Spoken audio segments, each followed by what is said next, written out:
और अब खबरें विस्तार से। तो जिसका डर था वही हुआ। ईरान के हमले में अमेरिकी सैनिकों की मौत हो गई है और उसके बाद अब बारूदी संग्राम नए मोड़ पर पहुंचता हुआ नजर आ रहा है। डोनाल्ड ट्रंप गुस्से से लाल हो चुके हैं, नए हमले का निर्देश दे चुके हैं। अमेरिकी सेना ताबड़तोड़ अटैक करते हुए नजर आ रही है। ईरान में बारूद अब बरसता हुआ नजर आ रहा है, लेकिन ईरान भी हार मानने को हमेशा की तरह तैयार नहीं है।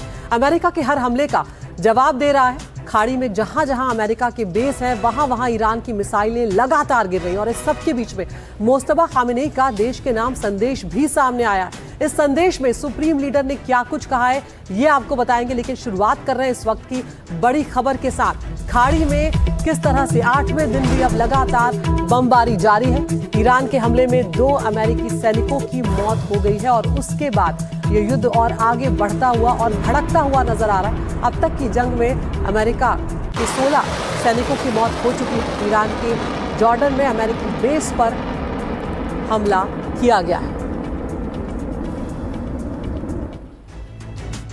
तो अमेरिकी सैनिकों की मौत पर डोनाल्ड ट्रंप का बयान भी अब सामने आ गया है। हमले का करारा जवाब मिलेगा, ये चेतावनी देते हुए डोनाल्ड ट्रंप नजर आ रहे हैं। हमले के जिम्मेदार यहां पर अब नहीं बचेंगे, ये डोनाल्ड ट्रंप कह रहे हैं। दोषियों को बख्शा नहीं जाएगा। तो अब अपने सैनिकों की मौत के बाद डोनाल्ड ट्रंप यहां पर बदला लेने के मूड में नजर आ रहे हैं। साफ तौर पर वो कह रहे हैं कि इस हमले का करारा जवाब मिलेगा और दोषियों को बख्शा नहीं जाएगा। और जैसे ही डोनाल्ड ट्रंप की ये धमकी सामने आई है, उसके बाद अमेरिका ने ईरान पर ताबड़तोड़ हमले शुरू कर दिए हैं। यूएस ने सैनिकों की मौत का बदला लेना यहां पर शुरू कर दिया है। ईरान के कई ठिकानों पर अमेरिका की तरफ से बम बरसाए गए हैं। ईरान की सैन्य क्षमता को निशाना बनाया गया है। तो अब यहां पर ईरान को कमजोर करने की और कोशिशें करता हुआ अमेरिका यहां पर साफ तौर पर नजर आ रहा है। वो रुकता हुआ अब यहां पर नजर नहीं आ रहा है। सैनिकों की मौत के बाद नाराजगी यहां पर साफ तौर पर अमेरिका की सामने आ गई। तो कुल 16 सैनिक अब तक अमेरिका के मारे जा चुके हैं और जो नया नुकसान हुआ है वो 2 सैनिकों की मौत का हुआ है। तो इधर ईरान वर्सेस अमेरिका में जो कुछ इस वक्त चल रहा है, 10 बड़ी बातों से आपको यहां पर हम रूबरू कराते चलते हैं। लगातार 8वां दिन है जब ये युद्ध चल रहा है और मिडिल ईस्ट में लगातार 8वें दिन इस तरह की बमबारी यहाँ पर देखने को मिल रही है। अमेरिका ने जॉर्डन में अमेरिकी बेस को निशाना बनाया है यहाँ पर ईरान ने। इसके अलावा कुवैत में फ्यूल सप्लाई डॉक जो था उसको भी ईरान की तरफ से निशाना बनाया गया। बहरीन में डेटा सेंटर को नष्ट करने का दावा भी ईरान कर रहा है। इसके अलावा जॉर्डन में 2 अमेरिकी सैनिकों की मौत की पुष्टि अब हो चुकी है। अमेरिकी सैनिकों की मौत पर डोनाल्ड ट्रंप ने दुख तो जाहिर किया ही है, लेकिन अब डोनाल्ड ट्रंप के निर्देश के बाद ईरान पर जोरदार अटैक भी शुरू हो चुके हैं। IRGC के जो ठिकाने हैं अब उस पर यूएस ने हमले शुरू कर दिए हैं। अपने नागरिकों के लिए अमेरिका ने एडवाइजरी भी जारी कर दी है और अलर्ट जारी करते हुए अमेरिका ने अपने नागरिकों से सावधानी बरतने को कहा है। तो यहाँ पर अब लगातार स्थिति जो है तनावपूर्ण होती हुई नजर आ रही है और अब देखना ये होगा कि आगे क्या कुछ होता है। नजीर मसूदी हमारे संवाददाता हमारे साथ जुड़ गए हैं। नजीर, यहाँ पर अब जब अमेरिका के 2 सैनिकों की मौत यहाँ पर हो गई है, बड़ा नुकसान उसके लिए हुआ है, तो अब अमेरिका एक बार फिर से हमलों को और तेज करता हुआ यहाँ पर नजर आ रहा है। लेकिन सवाल वही है कि क्या कहीं कोई बीच का रास्ता निकालने की कोशिश हो भी रही है, क्योंकि यहाँ पर तो सिर्फ तनाव बढ़ता हुआ ही नजर आ रहा है। देखिए, बज़ाहिर लग रहा है कि मिडिल ईस्ट बदले की आग में जल रहा है। ईरान बदला लेना चाह रहा है और बदले की जो आग है उसमें उन्होंने जो खाड़ी के देश हैं, चाहे बहरीन हो, कुवैत हो, जॉर्डन हो, इस पे जितने भी अमेरिकी ठिकाने हैं उन पे हमला किया। और कल का जो हमला था बहुत ही गंभीर था, जिसमें 2 अमेरिकी सेना के जवान जो मारे गए, एक अभी भी लापता है, कहीं एक जख्मी है जिनको इलाज के लिए लिया गया है।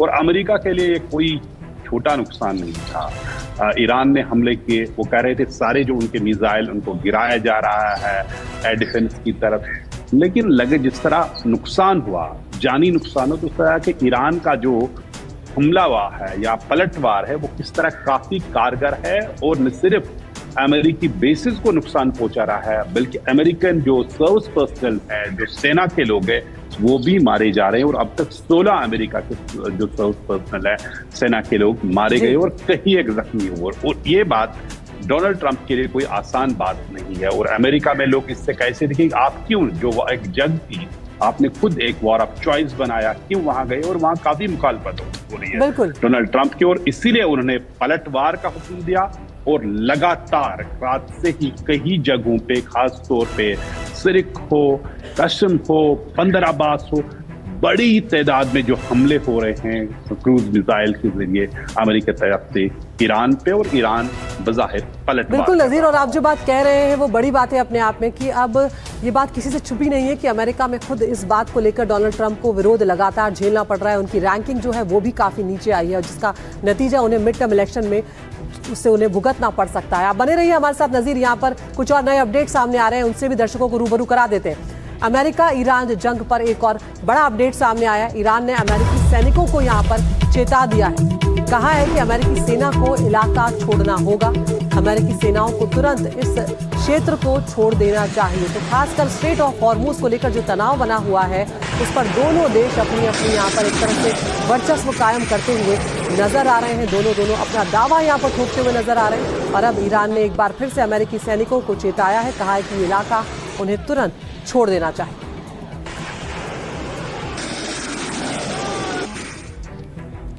और इस सब के बीच में बड़ी खबर यहाँ पर यह भी सामने आई है कि किस तरह से जंग के बीच में अमेरिकी मीडिया के हवाले से ये खबर सामने आई है। अमेरिकी अधिकारियों को चीन और रूस पर यहाँ पर शक हुआ है। ईरान को खुफिया जानकारी देने का शक गहराया है चीन और रूस के ऊपर ईरान की मदद करने का। जॉर्डन के एयरबेस पर ईरानी हमले में 2 अमेरिकी सैनिकों की मौत के बाद अमेरिका के अधिकारियों ने यह शक जाहिर किया है कि चीन और रूस ईरान की मदद यहाँ पर कर रहे हैं, खुफिया जानकारी साझा कर रहे हैं, इस तरह का शक हुआ है। तो यहाँ पर मुस्तफा खामनेई की को लेकर भी बड़ी खबर सामने आई है। दुश्मन को सबक सिखाएंगे, मुस्तफा खामनेई ने ये बात यहाँ पर साफ कर दी है। उन्होंने कहा है कि हम हर आक्रामकता का जवाब देंगे। तो जो नए आयतुल्ला हैं यहाँ पर, वो सीधे तौर पर अब अमेरिका को चेतावनी देते हुए नजर आ रहे हैं। मुस्तफा की अमेरिका को सख्त चेतावनी है, अमेरिकी हमले नहीं रुके तो सबक सिखाएंगे, ये वो कह रहे हैं। और ऐसा सबक मिलेगा जिसे दुश्मन भूल नहीं पाएगा। जवाबी कार्रवाई से पीछे नहीं हटेगा ईरान। तो राष्ट्रपति ट्रंप के हस्ताक्षर बेकार और अमान्य है, ये भी मुस्तफा कह रहे हैं। और साथ ही कह रहे हैं कि अमेरिका ने समझौते का सम्मान नहीं किया है और दुश्मन को कमजोरी दिखाना सबसे बड़ी यहाँ पर भूल थी उनकी। लोगों से राष्ट्रीय एकता बनाए रखने की भी अपील मुस्तफा खामनेई करते हुए नजर आ रहे हैं। और वो ये भी कह रहे हैं कि ईरान पर हर हमले का हम जवाब देने में सक्षम हैं। तेहरान अपना रुख मजबूती से कायम रखेगा, अब कोई दबाव की नीति यहाँ पर नहीं चलेगी। तो यहाँ पर मुस्तफा खामनेई ने रुख साफ करते हुए ये कह दिया है कि वो रुकने वाले नहीं हैं।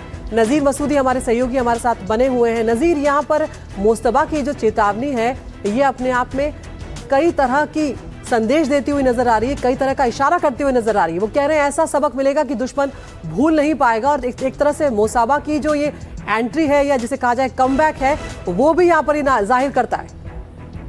देखिए, आयतुल्ला सईद मुज्तबा खामनाई का जो स्टेटमेंट है, बज़ाहिर वो अभी जब तक से वो सुप्रीम लीडर बने कभी लोगों को अभी तक नहीं देखे गए, पब्लिक में नहीं आया। लेकिन उनके स्टेटमेंट, रिटर्न स्टेटमेंट आ रहे हैं, उनके एक्स पोस्ट पे आ रहे हैं, दूसरी सोशल मीडिया पे आ रहे हैं। उसमें काफी साफ चुनौती दी, कहा कि अमेरिका ने जो पालन नहीं किया, जो एमओयू रजिस्टर नहीं हो, तो इसलिए तो उसको सबक सिखाया जाएगा। क्योंकि जिस तरह वो हमला कर रहा है ईरान पे, महाराज, और जो भी हमला होगा उसका जवाब दिया जाएगा।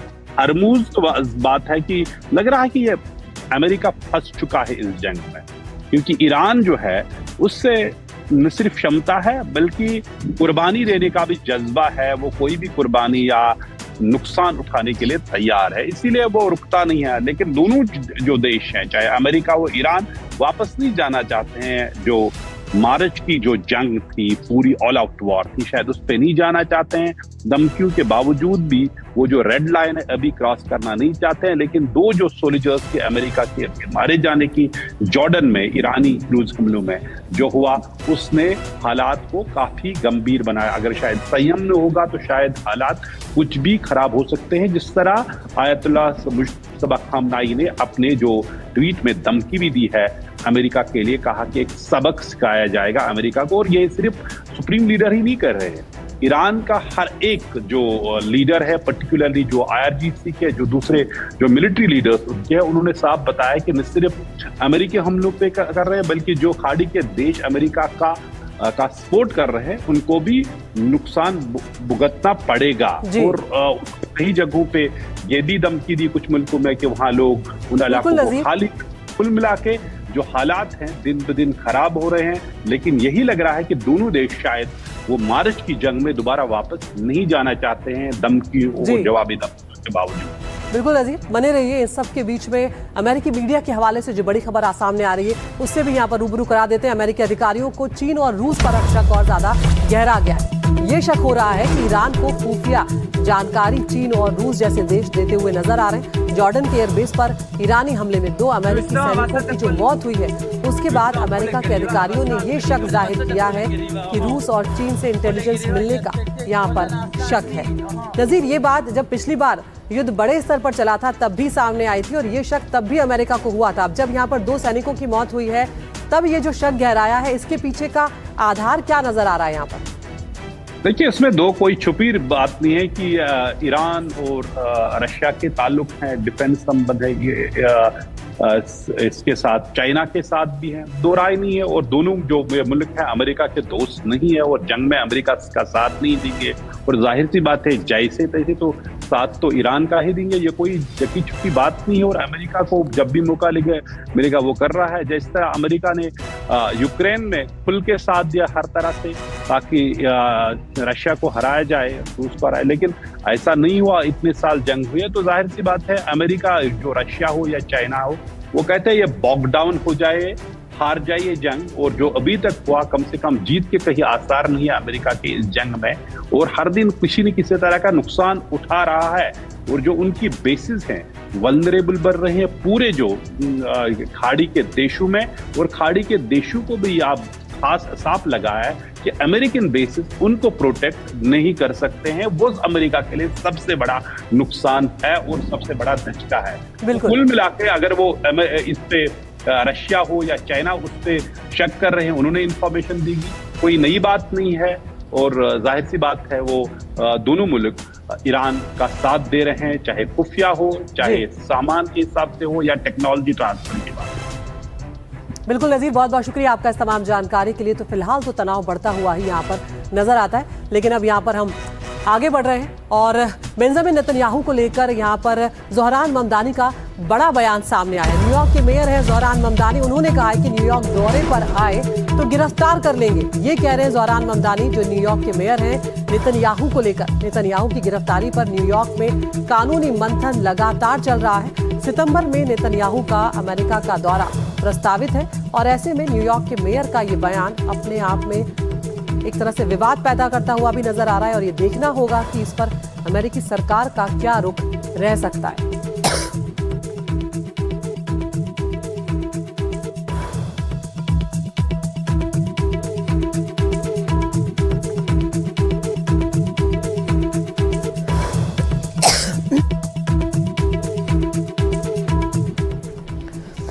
अब आगे बढ़ रहे, रूस से बड़ी खबर सामने आई है। रूस में 2 शहरों में यूक्रेन ने बड़ा हमला किया। यूक्रेन ने ड्रोन हमला किया है रूस के ऊपर, जिसमें 8 लोगों के मौत होने की बड़ी खबर सामने आई है। हमलों में 60 से ज्यादा लोग घायल भी हो गए। यूक्रेन ने यहाँ पर 2 शहरों को निशाना बनाया है और दोनों शहरों के जो गोडाउन है उन्हें निशाना बनाया गया है। हमले के बाद वाइल्ड बेरीज के गोदाम में आग लगी। एक तेल डिपो पर भी यूक्रेन ने हमला बोला है और हमले के बाद तेल डिपो में भी आग लगी है। तो ये तस्वीरें भी सामने आई हैं हमले के बाद।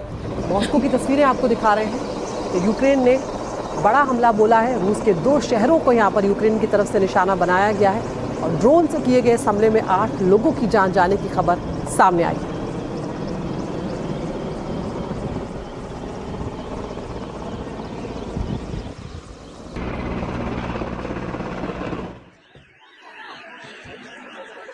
Yes.